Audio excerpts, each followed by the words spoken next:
Thank you so much, Carlos. And it's always great for us to have the real entrepreneurs up on the stage. As you all know, we consider them to be our leaders and the ones that we try to keep things focused on for True North. I want to take this opportunity to acknowledge Gary here sitting in the front row.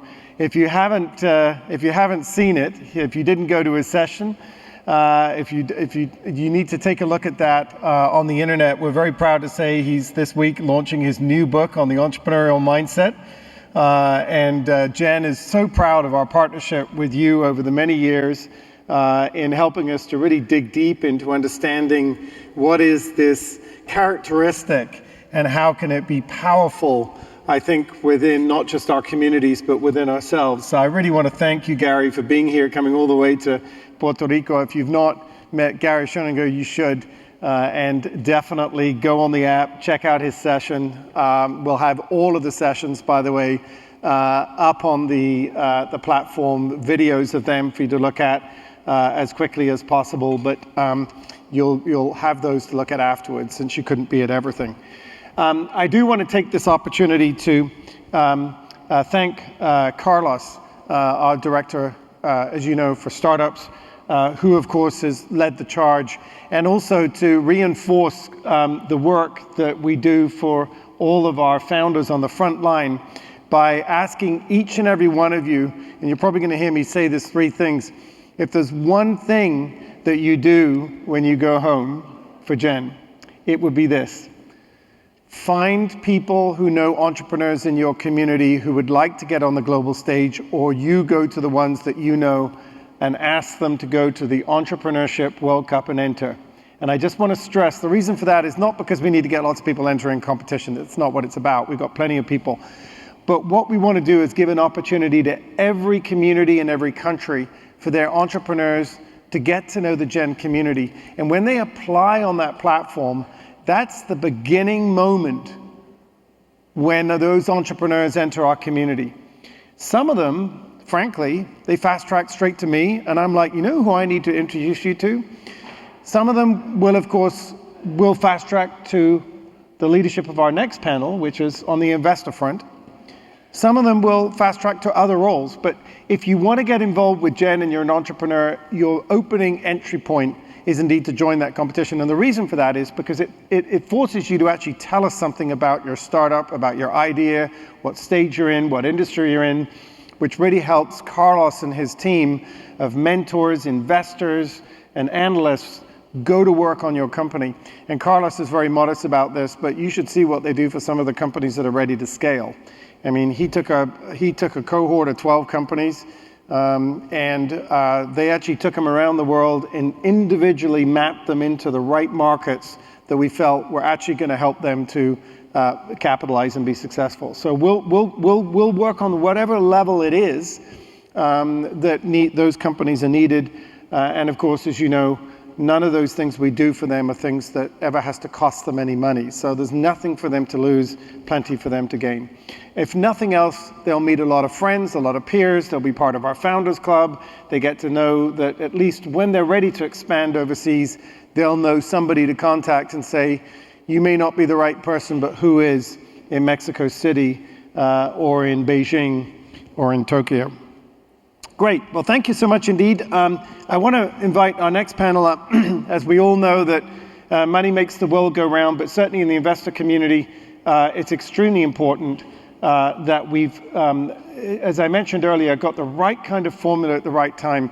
And a lot of the work we do at Gen Invest is work that we do both on the grant-making side and on the curation of investor networks, whether they're early stage and angels, whether they're venture networks, or indeed whether they're family offices or other kinds of types of venture money.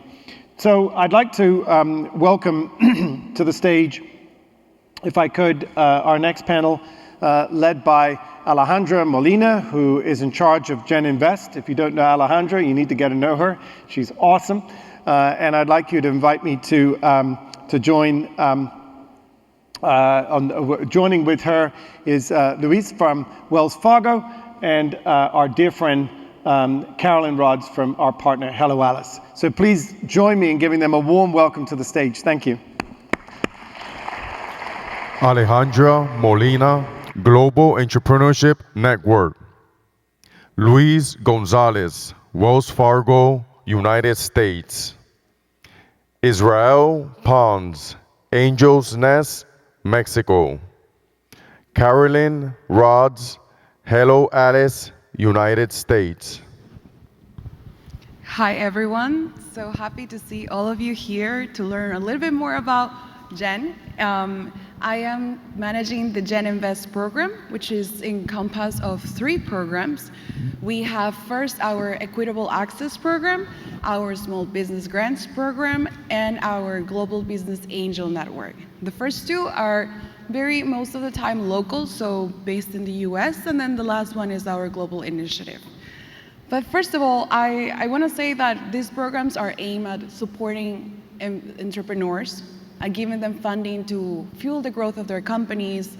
And then the last one is aimed at supporting investors and creating networks that are going to help them to reach new scales for their own funds. And so yeah, GEN launched the Equitable Access program with initial funding from Wells Fargo. And it's been deployed to support entrepreneurs that are credit challenged, but they have growth opportunities. And what we've done is that small business owners have been able to receive technical assistance. We'll also be receiving bootcamp support, like accelerator support, as well as events like the ones that we're at right now to celebrate their entrepreneurship ecosystem and support them as a whole community.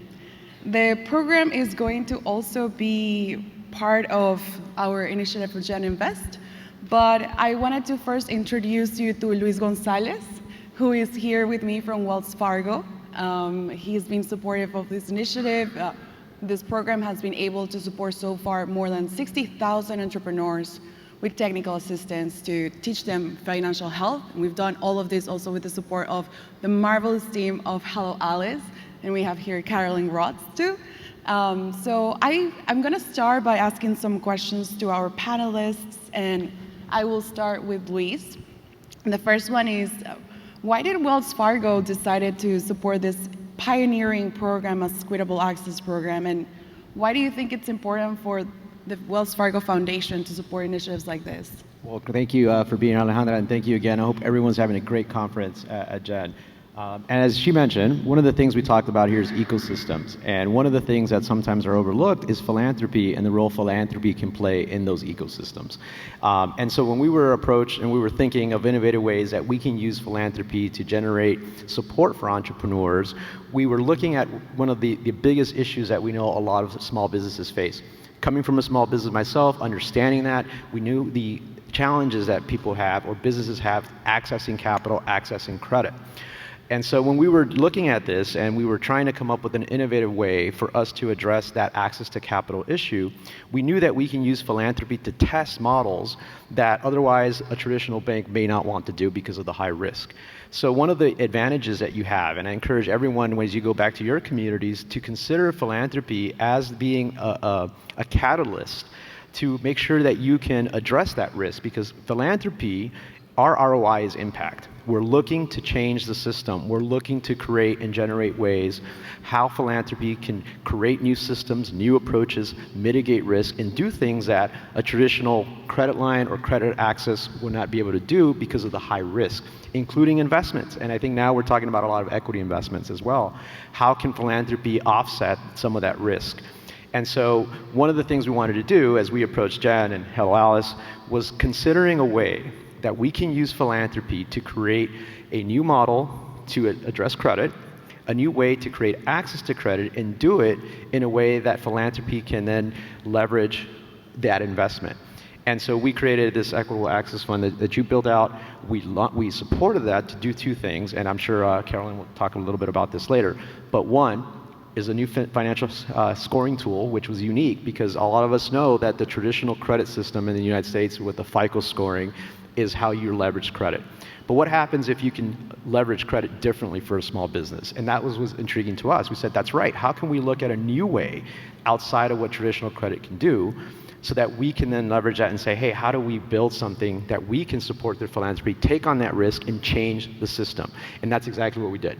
So the first thing is now you're changing how you evaluate credit. And the second thing is, how do we then allow an organization to take the risk by securing that type of credit with philanthropy? And that's exactly what we did as we supported the fund that was launched to secure that credit. So now you have a new scoring tool, and now you have a new way to mitigate that risk. And that's exciting because philanthropy can do that, because let's say, these are great organizations, the program is doing great, but let's say if it would have not succeeded how we thought, that's okay. Philanthropy can take that risk. And so that's one of the reasons how we came about with this program, is to better understand how to leverage our philanthropic investment in making a difference in ways that are outside the box. 100%. So thank you so much, Luis. One last question would be about, what is Wells Fargo the most excited about now with the results, and what do you see being the impact of using these as like a pioneering tool for other people in the ecosystem? Well, obviously, everything that we're doing is open to everyone, and it's going to be shared when the program is completed. But we're excited because, in essence, we just learned that there's a new way to look at credit access to credit, or look at credit viability for businesses. And that's something that's very unique, because as we know, a business has cash flow, it has assets, it has different things that aren't traditionally looked at when people go and open a business or they use their traditional credit score. So we're excited to see how this is actually going to demonstrate that credit is not just one number from FICO, but it is a combination of multiple factors that really make someone credit worthy. So we're excited to see that data. We're excited then to see the number of amount of impact that this has generated. I won't steal Carolyn's thunder when she talks about this. It's an amazing number that we have set in store to make sure this program is highlighted. But what we did was give an opportunity to the financial community now to say, hey, think of credit in a different way. And when you go out there and you're looking at evaluating how you lend, you now have another tool to consider how someone can be creditworthy. Amazing. So another part of Gen Invest is that we support entrepreneurs through other types of funding, which one of them is grants. And who better to talk about grants than Carolyn? Carolyn from Hello Alice. I want to share, with work with them, our grants have supported more than $26 million of funding for more than 1,000 entrepreneurs in the US. And not only that, these are entrepreneurs that need it the most. They come from diverse backgrounds, and something that I love here from Hello Alice is the new majority. So yeah, I wanted to ask you, like, if you could give a little bit of background to the audience of how this program started, how has it evolved, and what are you the most excited about it? So we launched our grants program pre-pandemic, before small business was really even, I think as prominent of a topic as it is today. I think there was a different appreciation pre-pandemic versus post-pandemic for small business. We started it initially as frankly part of a marketing program that we were launching in conjunction with the election cycle, and then the pandemic hit right before our launch. And we said, hey, we have this grants program already set up, ready to deploy. We were supposed to deploy it in November of 2020. The pandemic hit, and our whole launch was messed up. We were supposed to launch at South by Southwest, which was canceled. We said, hey, if we're dealing with this as a small business ourselves, what are all of these other small businesses dealing with? And so we immediately, within 3 days, decided that we were going to relaunch the grants program, or pivot the launch of the grants program for emergency grants after shelter in place happened. And so we were the first, prior to the SBA being able to deploy grants, prior to a lot of the corporate dollars that were deployed, we were able to deploy emergency grants just 3 weeks after shelter in place happened. And we saw such a massive need for that it brought a lot of corporate dollars, and it brought a lot of corporate attention to us to say, hey, how are you deploying this? How can we get money out quickly? We want to help small businesses. And this ripple effect happened. And so it really started as a very small project, quickly evolved into something much larger. To date, through Hello Alice, we've deployed over $40 million in grant capital. And we've started thinking, thanks to partners like Wells Fargo and Gen, we've thought much bigger about grants aren't just filling a gap in the capital continuum. but it's a tool that can be used to support and plug gaps with SBA funding. It's a tool that can be used to support gaps with programs for rural communities. It's a tool that can be used to fill gaps for people who can't get access to a credit card. How do we help pay those security deposits using grants? And so it opens up this whole world of opportunity for an entrepreneur to close that gap in those earliest stages of a business. $5,000, $10,000 can make a difference, a very sustainable difference for the trajectory of a small business. Absolutely. So thank you so much for sharing. I don't know if you wanted to share with the audience too, one of your favorite impact stories from the recipients, something that you wanted to share.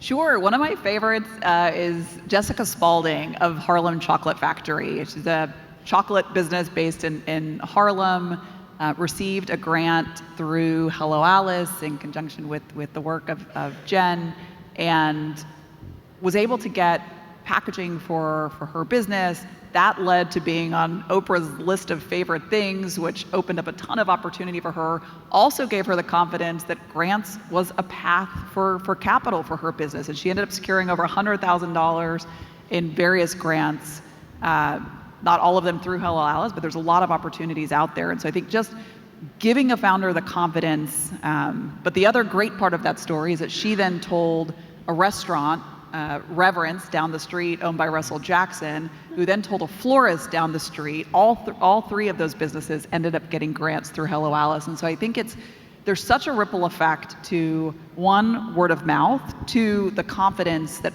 any bit of funding provides to a business owner that somebody believes in their business, and it fuels so many other parts of their company. And then three, opening up opportunities beyond capital. It opens up an opportunity to buy a piece of equipment that expands into a new market, to get some marketing that brings in a new customer, to experiment for something that might open up a new line of business. And so every bit of capital counts. And I think oftentimes we think about, it's not just getting through the next payroll cycle, it's being able to invest in the future of your business.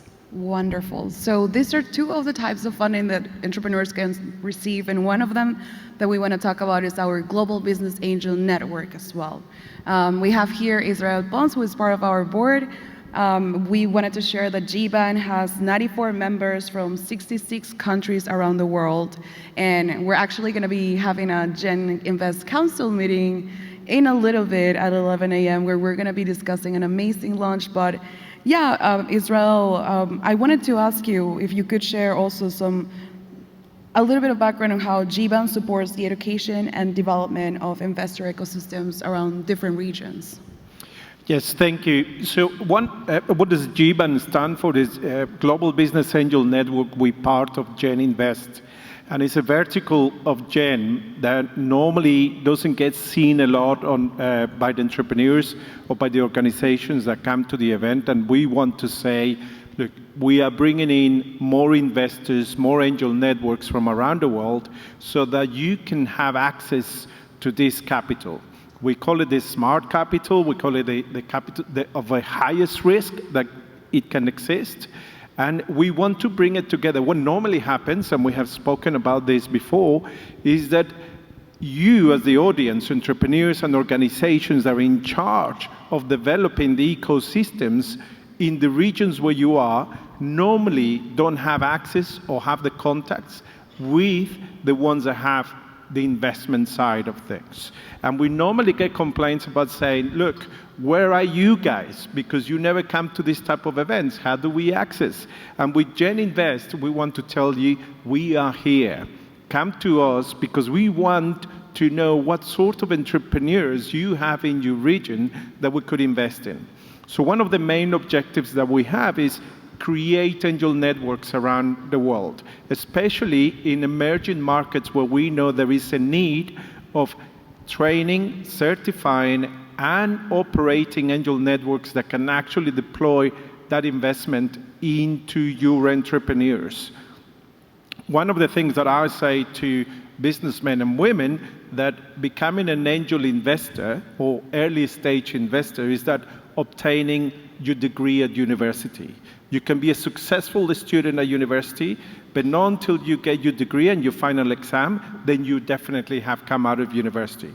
as investors or as successful businessmen and women, not until you invest into the next generation of entrepreneurs, I think you can call yourself a successful businessman or businesswoman. So we want to create these angel networks. We generate a lot of knowledge, we generate co-investing, and we also help the startups to grow internationally. How do we do that? Well, imagine that in order to do co-investing, you've got to trust the other person that's co-investing with you. And if we have that, for example, in Mexico, and we have a startup from Chile where there is an angel network that has already invested in them, we know that angel network and we know we can co-invest and also help that startup to do a soft landing in somewhere like Mexico. Thank you so much, Israel. And I also want to mention that we're going to be having a workshop tomorrow for emerging angel investors. So if you are interested in learning more about how to become an angel investor, please join us at 9 a.m. tomorrow. But yeah, these are the 3 programs that we run with Gen Invest. Thank you so much for joining us. And I want to ask everyone for a round of applause for our amazing partners. Thank you.